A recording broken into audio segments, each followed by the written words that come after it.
Kaate. Amadoo. Baay'ee fayyaa ta'i. Mee obboleessoo baga nagaan dhufte. Mee obboleessa kiyya uummata keenya walloo lolli irra banamee jira. Lolli irratti baname kuni meeshaalee gurguddaa kallattii garaagaraatiin meeshaa deeggaramee uummata walloo irra lolli baname. Uummanni walloo kuni Oromoo keessa uummata addaati. Uummata yeroo kamiituu haqa isaatiif wareegamudha. Uummata yeroo kamuu waan isaatiif du'udha. Isa kana irratti mee uummata wallootiif ergaa nati qabdu maali? Uummata Oromoo bal'aadhaan uummata wallootiif akkamitti akka wanni godhan maal jedha? Galatoomii Ahmadoo keenya jalqaba irratti wanti namni hundi beekuu qabu yeroo ammaa duula hamaa weerara hamaa weerartoota naannoo Amaaraatiin uummata Oromoo Walloo irratti banamee jira. Dhumugaa irratti yoo beektan namni 6 du'ee jira, namoonni hedduu madaa'anii jiranii. Kana kan gaggeessaa jiru weerartoota naannoo Amaaraati. Akka namni hundi hubatu weerarri kun har'a hin eegallee bara durii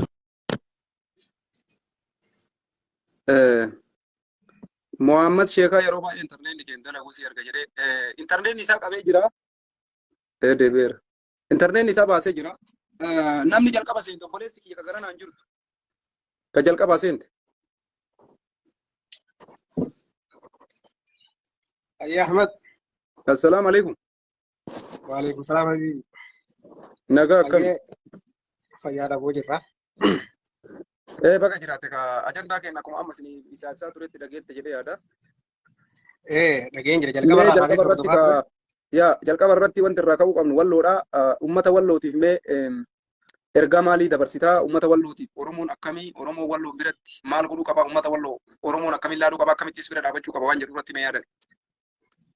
Ani jalqaba irratti uummanni walloo kun uummata gartee diinaa afaan jiru waan taateef karaan ittiin gargaaruu dandeenyu ol baanee gartee iyyuu osoo hin ta'in karaa keessaatiin irratti hojjennee galii sassaabnee gartee uummanni kun uummata diinaa afaan jiru waan taateef hidhachiisuu qabna. Sabni gartee hidhatee wal hin hidhachiisin Oromoo qofa. Oromoon dhaaba garaagaraa jalatti siyaasaadhaan wal nyaachuu malee dhugatti faayidaa hin qabnu. Kanarratti uummata walloodhaa karaan ani akkana fakkaatutti akka yaada mataa keenyatti hidhachiisu diinagdeedhaan deeggaru diinagdeedhaan utubu. Biyya teenya san keessatti namni gartee diinagdee hin qabne namni maallaqa harkaa hin qabne waan takka godhuu hin danda'u. Har'a sabni takka amma itti bitamu namuu ni beeka jechuudha. Waan san ta'eef diinagdeedhaan utubu haasa'uu qofa osoo sooshaal miidiyaa irratti haasa'anii galuu qofa osoo hin taane namuu karaa keessaatiin wal jaaree gartee hogganaa tokko uummatee osoo maallaqa karaa biraa dabarsuu hin taane gartee nama hedduu namni akkasitti biyya tana keessa maallaqa nurraa guuree maallaqni kan ilaalaa tanaa bakka inni ga'e hin beeknuti. Maallaqa keenya bilaashi qilleensa irratti bubbee ta'aa ture jechuudha. Nama gartee amannu namni akkasiin nu jaaru yoo jiraate ani ammarraa kaasee uummata walloo maallaqa suutii riyaala humna takka qabeetiin jira ammarraa sa'aatii kanatti. Namni akkasiin nu jaaree gartee nurraa fuudhee uummata kana utubee akka isaan diina kana ofirraa faccisan godhuu danda'u yoo jiraate ani ammatti qophii riyaala qarshii riyaala suutii humna takka kennuudha. Baay'ee bareeda obboleessa kiyya. Yaanni kee uummata kana kallattiidhaan bira dhaabachuu qabna haasa'an goonuudha. Wanni ati jette namni natti siqee waan dubbisee narraa fuudhu yoo jiraate uummata wallootiif qabee jirta. Sorry, nama bilbilee baay'ee bareeda. Baga deebite. Bakka kuni gaarii yaanni keessa kana irratti gaariidha. Mee obboleessoo. Kanaaf iyyuu wantoonni akkana gocha hamaa har'allee uummata Oromoo Walloo irratti raawwataa jiranii isa kanaaf qabxiilee sadii irratti waa jechuun barbaadani. Jalqaba maalidha? Eenyudha? Weerara kana kan gaggeessaa jiru maaliif? Galmi isaa hoo maalidha? Galmi weerara kanaa kan jedhu qabxiilee uummanni Oromoo hubachuu qabutu jira. Tokko eenyutu gaggeessaa jira kan jedhuuf kan gaggeessaa jiru weerartoota naannoo Amaaraati. Weerartoota naannoo Amaaraati kan gaggeessaa jiru jechuudha. Sababni weerarri kun gaggeeffamaa jiruuf immoo har'a miti kan eegale duguggaan uummata Oromoo Walloo irratti sabaaf sablammoota naannoo kana keessa jiran irratti gaggeeffamaa ture har'a miti. Jalqaba gaafa impaayirummaan tun impaayirri Itoophiyaa jedhamtu ijaaramurraa eegale duguggaa hedduutu gaggeeffame. Assimilation, identity, self denial waan jedhan ni beektan. Assimilation jijjiiruu eenyummaa kee jijjiiruu duula eenyummaa kee balleessuuf godhamu gaafa impaayirri tun uumamturraa eegalee santu itti fufee har'a gaafa mootummaan Oromootu jira jedhametti Oromootu biyya bulchaa jira jedhametti bifa haarawaan sagantaa siyaasaa adeemsi siyaasaa kaleessa eenyummaa Oromoo Walloo balleessuuf irratti duula godhaa ture itti fufee har'allee godhamaa jira jechuudha. Kana uummanni Oromoo guutuun beekuu qaba jechuudha. Har'a duulli godhamaa jiru naannoo san jeequmsi waan jiraniif miti. Yakki biraa achitti dalagamee miti. Uummanni kun yakka biraa dalagee miti. Uummata horsiifatee bulaadha. Uummata naga'aati. Eenyummaa isaaniitiif irratti duulamaa jira. Yookaan nu taha yookaan isin fitnaadha kan adda deemaa jiru jechuudha. Keessatti iyyuu amma damee biraallee baafatee jira. Dhiyoo kana waan naannoo Wallaggaatti ta'e quba qabdanii የበቀል እርምጃ aktivistoonni jara miidiyaan jara hogguu hafarsaa turan agartanii waan saniif deebii akka kennan wayii itti qophaa'anii akkuma argaa jirtan kana meeshaalee gugurdaadhaan deeggarsa mootummaa naannoo sanaatiin uummata qotee bulaa harka duwwaa jiru irrattidha waraanni kan labsame. Duulli kun duula eenyummaa balleessuuti jedheen amanaa. Kanaaf uummanni Oromoo xiqqaa guddaan duggaa guddaan waraana uummata Oromoo irratti baname kan gama lixaatii illee uummata Wallaggaa irratti illee baname, uummata Oromoo Walloo irratti illee baname, uummata qulqulluu Oromummaa isaanii qofaaf maqaa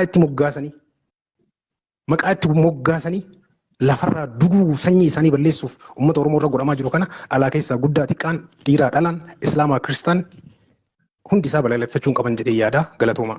Baay'ee fayyaa ta'e galatoom. Obboleessi keenya Kiyaaratis itti fufnee waa'ee uummata Walloo irratti yaada uummata Oromootiif ergaa kee. Assalamu alaikum warahmatullahi wabarakatuh. Duraan dursee baga jiraattan jenna. Keenya kun egaa walumarraan gaddaraan dabalamaa deemaa. Dhugaa dubbachuu fi rakkoon uummata Walloo maalii yoo ka jennu taate akkuma obboleessi keenya ibsaa ture rakkoo lama gurguddaa impaayera Itoophiyaa sanii waliin taane baadhatanii deemu. Tokko Oromummaa isaanii warri na obsaa warri alaanu galchidhaan kan nama afur caala galchuun hin danda'amu waan taateef isaan yaada kennatanii achi booda isinis hin seentu nu obsaa jechuu itti fufu. Tokko gartee Oromummaa isaaniiti, lama ammoo amantii isaaniitiif wanta kana lamaaniifuu sirriitti jibbamu jechaadha. So furmaanni uummata kanaa maalii yoo ka jennu taate rakkinni guddaan jiru uummanni kun akka diina keessa marfamee jiru jaarraa afurii ol jaarraa 16 rakkoo wal fakkaataa saaxilamaa fi kun maqaalee jijjiirratee kun dhabamsiifamaa hangi kun hafe rakkoon jiru namni gartee silaa Oromoo tanan dursa Oromoo tanan hooggana jedhu kamuu uummata kanaaf xiyyeeffannaa guddaa kennuu dhabu. Yeroo silaa lafa nagaallee uummata kana akkamitti baraaruu dandeenya wanni jedhamu sun itti yaadamuu dhabu. Inni lammadaa warri isaa weeraru diinni isaanii ifa galaadha kotte duudaan. Garuu kotte duudaan Harargee keessa nagaan bobbaatee galaa jirti. Arsii keessa nagaan bobbaatee galaa jirti. Baalee keessa, Jimma keessa, Shawaa keessa bakka meeqa nagaan bobba'aa jirti jechaadha. Silaa ka barbaachisu osoo Oromoon mataa qabaattee nama jala deemtu kakai jedhu kaasuu danda'u qabaattee Walloo deemtee loluu osoo hin taane firuma jaraa kaasii kana yoo wal hudhan isaanis dantaan gara lamaanii harki marroo wal dhiqaa irraa dabatuu danda'an jedhee yaada. Garuu kanas godhuu hin dandeenyu. Uummanni keenya Oromoon ammataadha, Oromoon maaliidha ka jedhu kanaan kijiba walitti tuulan jechaadha. So kanaaf ammas taanaan furmaanni jiru yoo jiraate ummata kana ijoolleen naannoo sanaa bayya jiranitti akkaataa itti gargaarsi haalli mijatu qopheessanii bifa amansiisaa ta'een fakkeenya warri Saudi Arabiyaa jiru akka Saudi Arabiyaatti ijoolleen Walloo keessa beektonni yoo qophaa'an warri Suudii jiru asiin bira dhaabbachuu dandeenya. Akkasuma warri ardii Awurooppaa jirus haaluma kanaan gargaarsi qulqullinaan isaan dhaqqabuu danda'u irratti dalagamuu qaba. Inni biraa ammoo jarri amma torbaan takka lolu. Torbaan kana keessatti waan balleessanii balleessuu gargaarsa mootummaatiin lolu if duuba dachaan uummanni keenya ajandaa san cufee bira dabraa jecha cufuu osoo hin tahin rogeeyyiin Oromoo hayyoonni Oromoo abbootiin gadaa abbootiin amantaa kasidi bubar yeroo Gondaritti gartee dhihoo kana uummanni dhumatu Finfinnee kana keessa sheekotiin imaamaa darbitee musiibaa rabbii buusaa turan Islaama jedhanii kanarra garuu Wallootti rashanamaa oole lubbuun namaa cafallaqamaa oolte Islaama Oromooti. Kanaaf wanni kun irratti yaadamee qaamni dhimmi ilaallatu hundi dhimma kana osoo mootummaa kanaa hudhanii qabanii hanga tokko adabatuu danda'u jecha. Shiftaan faannoo jedhamu kuni akkuma gartee irra deddeebiidhaan miidhaa uummata kanarratti gaggeessaa jiru uummanni Oromoo osoo dammaqiinsaan kotte duudaa naannoo sana jirtutti hudhaa jabeessanii rakkoon kun ni salphata jedhee yaada. Hundaafuu gartee callisuun hin barbaachisu qaamni dhimmi ilaallatu akka irratti dalagan jechuu barbaada. አንድ ነገር እዚህ ጋር አህመድ ይቅርታ ከሰጠኝ በአማርኛ የሆነ ነገር ማለት ፈልጋለሁ። ከሰጥዩ የአማራ መላው የአማራ ህዝብ መስማት ያለበት ነገር አለ። ማስተላለፍ የሚፈልገው መልእክት አለኝ። አንድ ዛሬ እየተደረገው ያለው ወረራ የኦሮሞ ህዝብ ላይ የወሎ ኦሮሞ ህዝብ ላይ እየተደረገ ያለው ወረራ በአማራ ክልል እየተካሄደ ነው። ግን ይሄ ኢምፕሊሜንቴሽኑ ስናየው ጉዳቱ ለአማራ ህዝብ እንጂ ለዚህ ክልል እንጂ ለሌላው አይደለም። እንደምታውቀው በመላ ኢትዮጵያ ውስጥ የተለያየ ቦታ የተለያየ ክልል በጣም ተስፋፍቶ ያለ የአማራ ህዝብ ነው። አሁን እያየነ ያለ ነው ከሁሉም ጋር እየተባላ ያለ የዚህ ክልል ነው። የዚህ ክልል ፖለቲከኞች ይሄን ህዝብ ከሁሉም ጋር እያባሉት ነው። ስለዚህ ለራሳችሁ ስትሉ ወንድምህ ሌላ ቦታ ነው ያለው፣ እዛ ጋር ሌላ ሰውን ስገድል እዚህ ጋር ደግሞ ሌላ ትርጉም ነው ያለው። ከዚህ ነው ብትሉት እነዚህ አጥፊዎችን እነዚህ ሰውን በማንነቱ ብቻ የሚጠሉት የሰውን ማንነት ለማጥፋት የሚተጉትን ፖለቲከኞችን ኖ ከትከሻ ይውረድ የምትልበት ጊዜ አሁን ነው። የወሎ ኦሮሞ ህዝብ በጣም እየተጎዳ ነው። ትልቅ ዘመቻ ነው የተከፈተበት። በትልቅ መሳሪያ የታገዘ የክልሉ ልዩ ኃይልና ታጣቂዎች ናቸው ዘመቻውን የከፈቱት። እነዚህ ሰዎች አርብቶ አደር ናቸው፣ ገበሬ ናቸው። ምንም እጃቸው ላይ የለም፣ ምንም የታጠቁ አይደለም። ይሄን ህዝብ ላይ ጦርነትን አውጀ ሌላ ቦታ በሰላም እኖራለሁ ማለት ቅዠት ነው። ከዚህ ቅዠት እንድትወጡ እንደ አንድ ዜጋ እንደ አንድ ኦሮሞ ልጅ መልእክት ማስተላለፍ ፈልጋለሁ።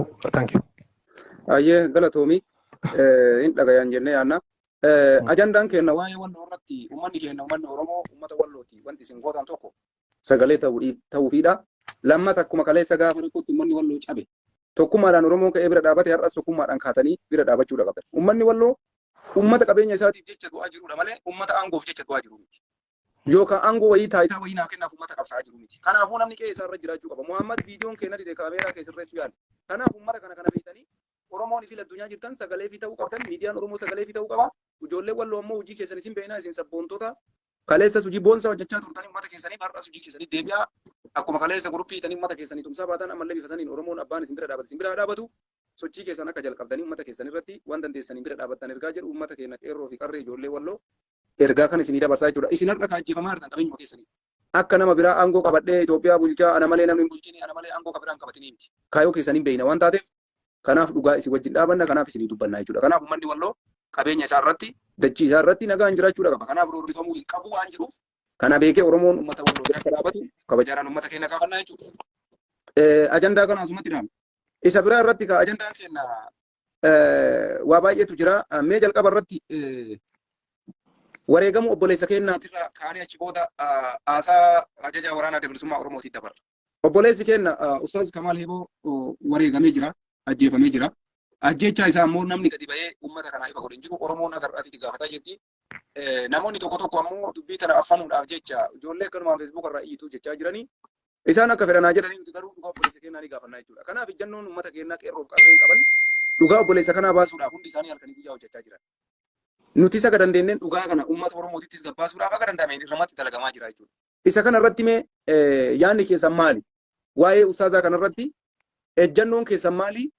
Akkam ta'uu qaba isa jedhu obboleessa kiyya irraa kaasaa itti fufi mooneessaa.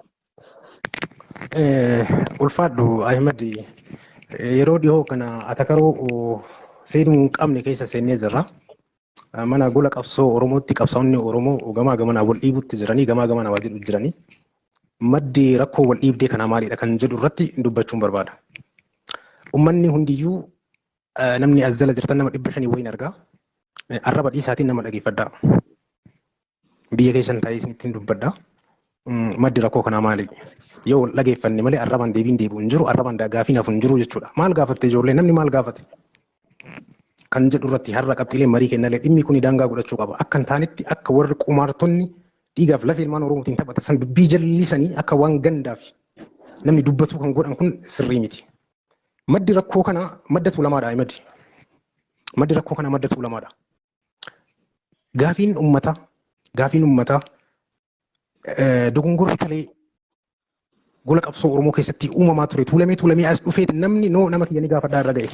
Kun gaafii sirriiti. Gaafachuutu atakaroo akkanaa fide. Maal gaafanne nuyi? Akka qeerroo biyya alaa keessaallee uummanni Oromoo maal gaafate? Haala Ustaaz Kamaal Heboo itti wareegame gaafate. Ija isaatii ayikan nama guddaadha.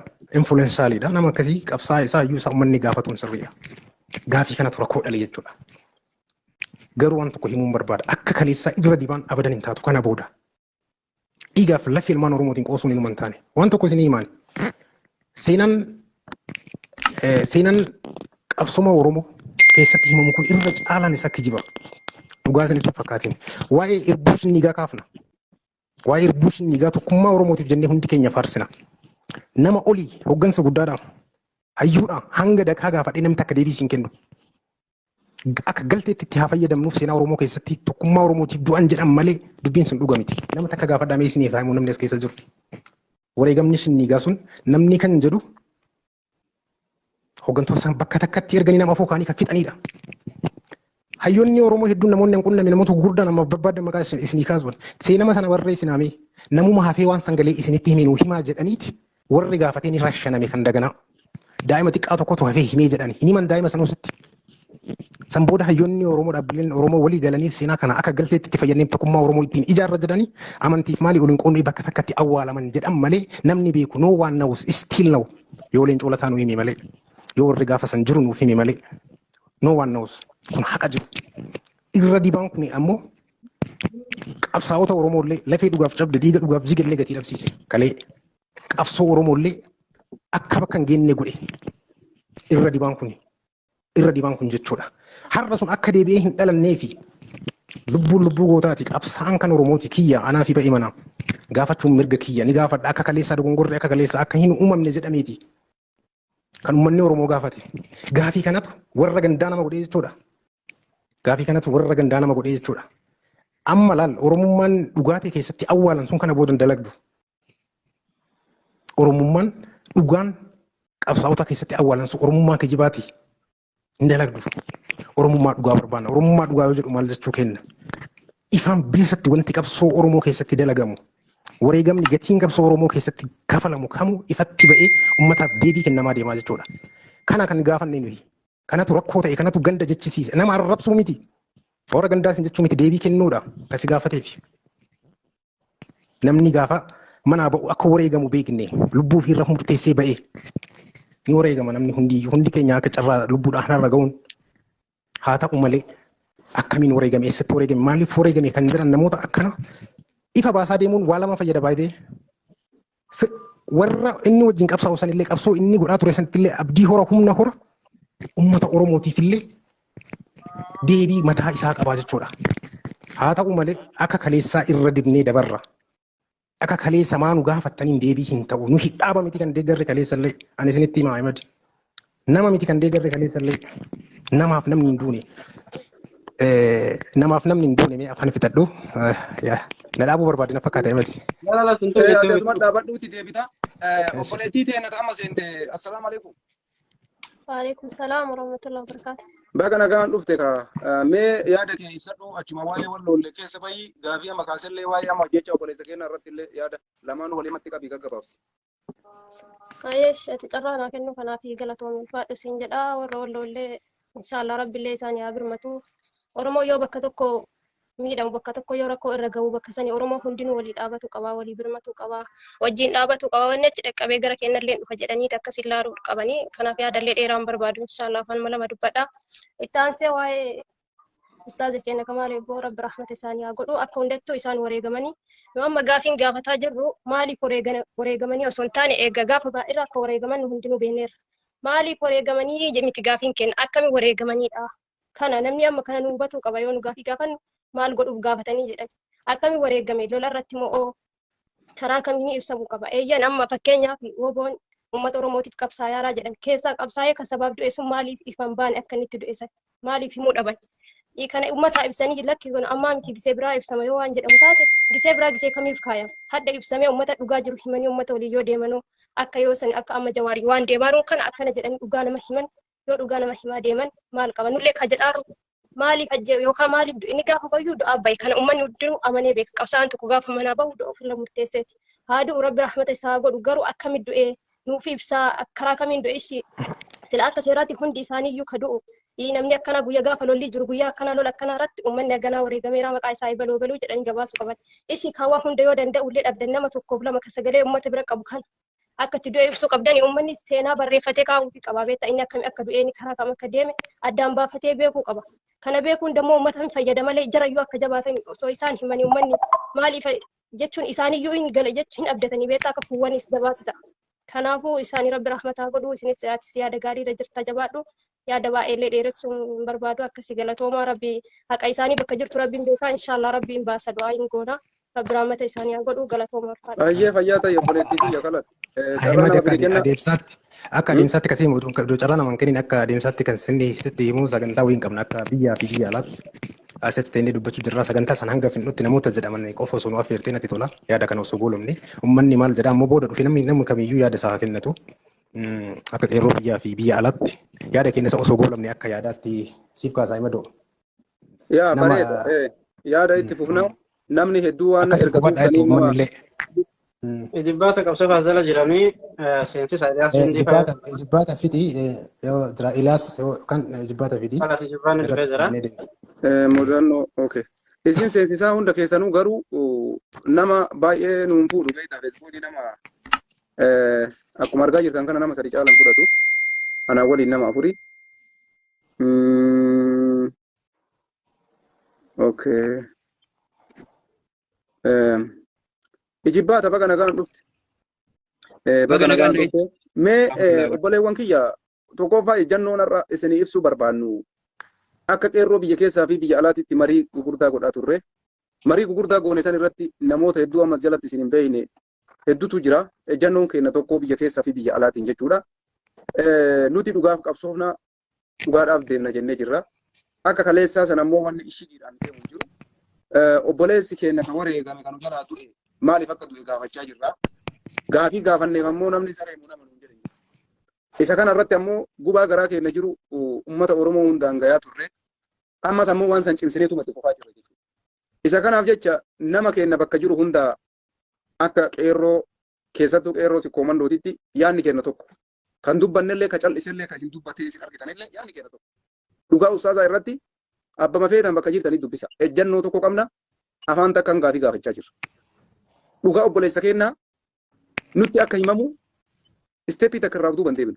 Warri biyya jirus akkuma isin argaa jirtan kaayoon isaanii kanuma. Warra biyya alaatii warri biyya keessaa walumatti hidhati qabsoon Oromoo kaleessallee. Isa kanaafi gaafii gaafatamneef ammoo arraba nu kennanii arrabni sun ammoo nu dhaabuu hin danda'u. Arrabni nu dhaabuu hin danda'u. Nama qaalii kana kallattii hundaan gama amantii isaatiin manzuumaan gama qabsootiin geerrarsaan. Kibriita kana laalee namni callisee taa'u suni jechi takkattiin gandaan maqaa sii kennan yoo gadi mana si deebisu taate dhuguma fayyaa hin qabne namni sun. Nuti manatti deebuudhaaf hin teenu waan fedhan nuunaa jedhan itti fufna wallaalaa keenya ni firsi. Har'a ijoolleen teenya takkattiin gad dhuftee qabsaa asii koomandoo keessaa bahee namni arrabsu jiru. Amma booda handeen gadda isin himee ture. Ejjannoo kenna. Dhugaa walitti himna. Nutu nama keenya xiqqeessee, nutu nama keenya arrabsee, nutu nama keenya irratti duulee akka namni kunis irratti duulu karaa banne jechuudha. Amma immoo waan feetan nuun jira. Gaafii nu gaafanneef gandan nu galchita. Isin gaafannan mallee. Dhugaa obboleessa keenya haa ba'u hooggansi dhugaa jirtu nutti haa himu. Isa kanaaf jecha mee kiyyaar achumaan ijibbaatallee yaada kennita. Mee obboleessa keenya akka uummata keenyaatitti akkamitti gaafataa jirra, akkamitti deemaa jirra, qabsoo akkamii godhuu nu barbaachisa, ejjannoo akkamii godhuu qabna, isa jedhullee ni qaba. Obboleessa keenya ka wareegame, ka du'e jechuudha. Maatii isaa hoo akkam goona gara fuulduraatitti waan jedhu tokkotti illee ce'uu qabna. Maaliif namni kun namarraa dhalate qaba. Maatiin isaa gadda isaa guyyaan isaa amma du'e guyyaa 20 wayii keessa galaa jira fakkaata. Gaafa guyyaa 40titti obboleessi keenya kun kaaya isa barbaachisa. Akka musliimaatitti nam tokko yeroo wareegamu guyyaa 40tti sangaa qalanii kaaya nama sanii baasan. Guyyaan 40 sun dhufuudhaaf deema. Dhugaa isaallee rabbii yookaan guyyaa sanitti nu baasuu danda'a. Qulqulluutti ma barbaannullee jechuudha. Isa kanaaf akka tumsaatittis uummanni keenya uummanni sikkoomandoo namoonni bebbeekamaas ta'ee nutis bakka jirrutti bifa goofandimiitiin haa ta'u bifa guruppii waatsaappiitiin haa ta'u wanti godhamu hidhamee kaaya obboleessa keenyaa kana nuti waan kana godhuu qabna yaada jedhus marii kaasuu barbaada. Siikalee obboleessi keenya lubbuu nuuf jecha sadaqaan ammoo dhaayitee obboleessa keenya kana bira geetti. Namni tokko ajjeefamee guyyaa 40 gaafa ga'u hin qalanii namoota 1000 bahee nyaatee sadaqaa san nama saniif jechuudha. Isa kana irratti illee dalaguu qabna. Guyyaa kana sassabachaa deemaa jirra jechuudha. Guyyaan 40 kuni guyyaa wassaan jedhanii beeytan isin hundu. Isa kana irratti illee yaada keessan kennadha. Uummanni keenya ammoo maqaa gandummaa jedhu kanaan dhugaa obboleessa keenyaa dhoksuu hin qaban. Jabaan dachiin teenya qabdu hundi dubbachuudha qaba. Maal jedhee mammaa isi beeyta? Loon bade maaliif soixaa jennaan kamanatti hafeefii jedhe. Ati yoo har'a du'a obboleessa keetiis biraa kufee qabsaa eegameessa qaalii kanan gaafanne borka biraatiifis gaafachuu hin dandeessu. Akkas ta'uu qabna. Loon bade ka jiruuf soqan jette Oromoon. Nuti dhugaa obboleessa keenya akka barbaadaa jirruuf goota hedduu qabdi dachiin teenya. Jabaa hedduu qabdi dachiin teenya. Beekaa hedduu qabdi dachiin teenya. Ni gaafanna. Yoo har'a nu kana jabeessinee gaafanne kamma booda dhufullee nu baraaramuu danda'a. Yoo nu har'a ejjannoodhaan kaanee kutannoo wayii argisiifne jabaan qabnullee ta'uu danda'a. Yoo kana ta'uu baattan jiran salphachuu deemtan. Isa kanaaf jecha ejjannoo keenyarraa jijjiiramuu qabnu yaada jedhu qabaa. Isa kana irratti mee Mee Nama dursa biyya irraa neetworkii jalqabu keetiin mee rakkisa. muummee isaatirraa jalqabnatutu bakka intarneeta wanni jiraa yoo akka tasaas irraa wanni jedheef isarraa jalqabaa dhibbaa tanaa obsi achi booda si achirraan kiyyaa itti hafuuf. Biyya jiraachuun kiyya kun na fayyade na fakkaate carraa jalqaba naa kennisiise. Ani Maali hanjara na gaafan isin dubbadhu waa hedduu jira. Seenaa imala qabsoo bilisummaa Oromoo keessatti dogongoroota hedduu jira. Gaafii dhaloonni kun deebisuu qabu. Kana yoo isin jedhu keessan ture hedduu. Bakka Kamaal tures ture. Bakka biraas ture. Arge hunda isaa. Dogongorri sun kaleessa ture. Summiin gola qabsoo bilisummaa Oromoo keessa ture. Uummata Oromoo lama dhabduu godhe. Yookaan bilisummaa isaa hin mirkaneessine. Yookaan dhiiga qaaliiwwan isaa lafee qaaliiwwan isaa hin hambifne lachuu nyaate lama dhabduu godhe uummata Oromoo. Kan uummanni Oromoo sirriitti beekuu qaba. Dogongorri akkasii gaafiin irra ijoolleen gungumtu kuni wanti gaafataa jirru kuni dogongorri akkasii deebi'ee uummata Oromoo lama dhabduu akka hin goonedha.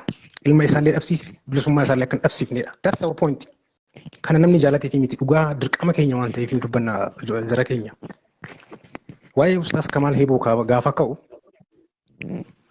Anin baay'ee natti dhaga'amaana. Waa hedduudha wanti darbee deeme. Jarana maaliif wal sobna maaf wal deemna?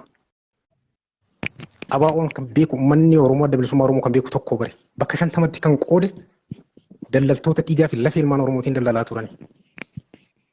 Qumaartota dhiigaa fi lafee keeti yoo ati bilisoomte yoo gaafiin uummataa deebi'e waan ittiin daldalan hin qabne daldaltoota mana keessa teettee asii achi deemtee uummata Oromoo waliin dhaha. Biillaa ijaarrachuu barbaaddu. Bargarii nyaachuu barbaaddu malee uummanni Oromoo kan beeku kan ture adda bilisummaa Oromoo tokko bakka 50tti maa qoode. Waan tokko sitti immoo hima duwwaadha. Ani yeroo baay'ee hidhaan dabarsee. Wanna adda bilisummaa Oromoo irra fayyadamerra maqaa adda bilisummaa uummata Oromootiin wanti uummata Oromoo irra gaheetu guddaadha. Kana jaalatta jibbitee akka jiru. Dogongorri kun ammoo akka deebi'ee hin dhufne nuti dhaloonni ammaa hin fudhannu jechuudha. Ifatti wal gaafannaa jechuudha. Maaltu ta'e? Kaayyoo Ustaaz Kamaal Heeboo manaa ba'eef beektanii kaayyoo keenya hundaa. Maaf du'e maaf wareegame dogongorri kaleessa boo'ichi imimmaan nadhii gammadaa imimmaan jaalguutamaa hawaasa nadhii gammadaa laggasaa wabii sun seenaan xiiqiin sun har'a jirti uummata Oromoo irra kanaaf gaafate uummanni Oromoo sila arsii ta'eef hin gaafanne tokko naa qabaddaa. Wallaahi jechuudha. Jalmaroollee haqaan malatti shirri irra dalagamnaan abbaa fedhii yoo ta'e fuuldura dhaabadha. Ahimad jaaladhu kana yoo ta'e. Kiyaar jaaladhu kana yoo ta'e Oromoodha. Qabsaa Oromoo dhugaa Oromootiif qabsaa'u shiraan shirri irra dalagamee jennaan abbaa fi haa ta'u kutaan nan qooduuf. Fuulduraan dhaabadha ba'ee. Nan gaafadha jalmaroo osoo du'ee nan gaafadha. Akkamitti du'e eessatti du'e goota kun jedhee haga amanitti. Jawaaris waa taanaan nan gaafadha. Amadis waa taanaan nan gaafadha. Isa kanaaf Kamaal gaafanne jechuudha akkuma qabsaa'ota birootiif gaafannu. Gaafa Rabbiin kun dhugaa uummataa ibsu beektaa? Akka namtichi karree kiyya nyaate karree kiyya haate ofiinuu dubbata jenna ani hin dubbanne garuu jedhee harka baase jedhan beekte nama walitti qabeeti karree kiyya haate ani beekaa dhiisaa inni ofiinuu dubbata jenna ani hin dubbanne garuu jedhe jedhan akkas taate dubbiin. Warri gandaa eenyu? Warri gandaa eenyu? Seenaa takka lama jennee yoo as lakkoofne bar gandeen eenyu akka taate beekna. Gaafa jaarraa gada siifi taa'ee madooki afaan lama jaarraa abbaa gadaa irratti maal dalagame seenaa kaa gaafa dhiyaanini hanga wayyaanee wajji wallolee addi bilisummaa Oromoo jaarra jedhanii ofii isaa hanga walloleetu wareegama guddaa kafalchiise. That is true. Shiraan waan ijoollee keenya irratti ta'e hooggantoota nama torbaa Somaaleetti isin ergina jedhanii godhan ni beektanii. Kanatu tuulamee dhufee gaafanne. Kanaaf abbaan fedhe ija diimeeffateeti. Hattuu fi daldaltuun maqaa fi dhiiga lafee Oromootiin daldaltu waan biraa jetteef namni sodaatee duubatti deebi'u hin jiru. Akkana guyyaan nu rashanu malee dhugaan dhugaadha. Kamaal maaliif biyya har'as nan gaafadha borus nan gaafadha mirga kooti. Mirga koo ammoo yoo dandeettanii deebifta gaafii fi yoo dadhabde afaan kee cufattee teesse malee maana gaafatteen kaleessa illee gatii na kafalchiise kaleessa illee dhiiree hedduu na dhabsiise. Har'a ammoo nama biraa kan dhabsiisuuf ni eeyyamu jechuudha. Nan gaafadha dandeettu deebisi. Dadhabduu ammoo afaan kee cufadhu hin beeku jedhi na sodaachiftee afaan qabuu hin dandeessuudha. Kanaaf gaafiin gaafanne akka Oromootitti akka qeerroo Oromootitti qabsaan keenya maalirratti wareegame kan jedhudha. Deebiin kennamee itti jira. Carraa buleen koo kennee itti aana boodatti deema. Ayyee galatoom. Itti fufi jibbaata garuu gaggabaabsa namni hedduu seenu qaba. Namni Feesbuukaa dubbiin zuumii goone gaarii tureyyuu. Welcome baga nagaan dhuftanii hundi keessanuu galatooma warra azalaa galtee hordoftoota Ahmadis jechuudha warra muslima taataniif baga rabbiin ayyaana waggaatis hunda keessanuu isin ga'e waliin hunda hunda keenya jechuu barbaada. Itti aansuudhaan waa'ee hoogganaa fakkeenyaa fi jaala kennaa jaala kabajamaa fi jaalatamaa hebboo wanni gaafiin gaafatame akka gaafa dhagaameerraa itti fufee jira. Gaaficha kanaaf ammoo deebiin akkuma argaa ture miidiyaa irratti illee arrabaa fi wanta garaagaraa ture. Fakkeenyaaf nuti callisnee warri asumarratti haasofnu kunuyyuu waan akkasii jennee nama arrabsuu hin dandeenyu. Uummanni arrabsame kun ammoo uummata garteetiniin dhaabdi kun dhaaba kiyyaa, qabsooftoonni kun qabsooftoota kiyyaa jedhee warra gargaaraa ture san deebiin gaafiin gaafatame sun kabajamuu bira darbee arrabaan akka harree ijjiitan waan jedhutti deebiin deebi'ee jechuudha. Inni kun hedduu na gaddisiisa. Isatti aansuudhaan tokkoffaa Oromoo irraa darbamee jira jibbaanni kiyyaaritti. Duraan dursee egaa ustaaza keenya ustaaz Kamaal Hebboo rabbi isaanii haa araaramu. Wanni tokko wanni beekamuu qabu gaafiilee yeroo baay'ee bifa koomentiitiinis ta'ee bifa haasawaatiin namoonni baay'een kaasantu jira. Ustaazni Oromoof wareegamee Oromiyaaf wareegamee gandatti hin galchina waan jedhamu tokko jira. Tokkoffaa gaafimmaan sun mataan isaa dogoggoraa jechuudha. Maali ustaazni harka namaatiin fakkeenya warra inni bira jiru yoo ajjeefames yoo diinaan lolarratti wareegames inni shahiideedha shahiidummaa rabbi biraanii argata wareegamaadha wareegama isaa akkuma wareegamtoota birootti galmee gootota irratti tarraa'ee jira jecha. Haqa isaa barbaaduun gandatti galchuu miti. Haqa isaa ka barbaadu qabu namni Oromoo ta'e qulqulluun Oromummaan itti dhagahamtu kamuu ni gaafata jechuudha. Gaafiin kun gaafii gandaa osoo hin tahin haa gartee warri keessatti akkuma gartee qubni quba itti aanutti hidhan jedhamu sana haa warri garasitti isatti aanu keessatti warra akka hoogganaatti isa laallatu warri isarratti ijji isaa guutuun abdiin isaa taate haa irratti akkuma miidhaan isaa irratti jabaatu irra gaafatu malee gaafii nama Oromoo hundaati jecha. Dursuma warri gandatti hin galchinaa jedhu kun matammaan isaatu gaafii dogoggoraati jecha tokko kan. Lammaffaa waa saditu jira amma yeroo amma jirru kana qabsaawaa haqaatu jira qabsaawaa maqaatu jira qabsaawaa maallaqaatu jira. Amma kan cinqaa jiru qabsaawota maqaatii fi qabsaawota maallaqaattuyyuu warra gaafiin gaafatamee fi midduutti giriddoo tahanii dhugaa dhugaadhaan dahuudhaaf tokkummaa kijibaatiin dhugaa awwaaluudhaaf arrabsoo fi abaarsa filatanii jecha. Warri kun qabsaawoo dhugaa miti. Qabsaawaan dhugaa tokko gaafiin uummanni gaafate kamuu kabaja qaba. Dogoggoroonni qabsoo kana keessatti uumamaa tureera sirritti. Qabsoon Oromoo kun dogoggora hedduu qabdi akka ajaa'ibaatti. Dogoggorri sun sirraa'uu qabaa jedhee warri irratti hojjetu qabsaa'ota dhugaati. Garuu dogoggoruma jiru san wajjin deemamuu qabaa ka jedhu kuni qabsaawaa maqaa fi qabsaawaa maallaqaati jechuudha. Gariin akka faarfamu warra barbaadutu waan akkanaa kanatti dhimma bahaa. Isa kanaafi ammas wanni biraa ka jedhamaa jiru gaafiin gaafatameef deebiin laatame. Deebiin laatame suni deebii akkamiiti? Isa jedhutti hin dhufuu fedhaa jechuudha. Tokkoffaa warri deebiin deebifame jedhu deebii hin deeffamne. Deebiin ka deeffamuu danda'u bifa seeraa fi heera hoogganummaa akkasumallee bakka bu'ummaa hawaasichaa qabateen yoo deebifame nama amansiisuu danda'a. Bifa garuu arrabsoo fi abaarsaatiin akkaataa fi tartiiba hin beekamne irratti deebii yoo kenname eenyutu eenyuuf deebii kennedha. Fakkeenya amma namoonni baay'een deebii dubbii himaa abaawootii fi akkasuma hoogganaa zoonii kibba bahaa jedhee deebii deebifame sana akka deebii quubsaatti warri ilaalanii jiru. Deebiin sun quubsaa miti. Tokkoffaa deebiin jara lamaaniitu gaafiin isaan deebisana waliin madaalu. Lammaffaa ammoo arrabsatu achi keessa jira. Sadaffaa ulaagaalee gartee deebii hoogganaan tokko itti deebisuun bifa kabajaa fi tarsimoo seeraa fi ulaagaa eeggate hin deebine jecha. Kun egaa si habalaaseetiin boo'icha si dhoorgaa yoo taate malee gaafiin gaafatame qulqullaa'ee deebi'uu qaba. Inni kunis beekamuu qaba kan jedhu barbaada waan dheeressee gabaabsuun fedha. Kanaaf hanga gartee dhugaan baatutti gaafataan itti bufa gaafiin itti bufa gaafataan kufuu danda'a. Fakkeenyaaf shira baay'eetu xaxamaa jira. Warroota dhimma kana ajandaa godhanii qabatanii dhugaaf gaafatan doorsisni garagaraa arrabsoon garagaraa keessaa fi alaanis irratti banamuun kunis addee fi waan akeeku waan qabuufi wanti kun hundinuu qulqullaa'uu qaba. Boramu malee qulqullaa'uu malee ammoo bilisummaan hin jirtu. Nama tokko abdeessuuf osoo hin tahin kaayyoo jala kan nuti deemu. Kaayyoon bakka dogoggora godhateetti ni gaafannaa akka sirreeffamtuuf jechaan akka jibbinuuf osoo ta'e namni bilchiqinnatti galuu danda'a.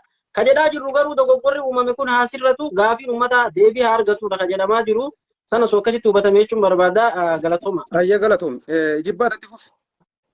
Yaa keessumaaf dhabee bara maal akka ta'e beeku keessumaaf dhabee Yaa beeku kanaaf argeera waan himatu gisee galee akkas nama godhu.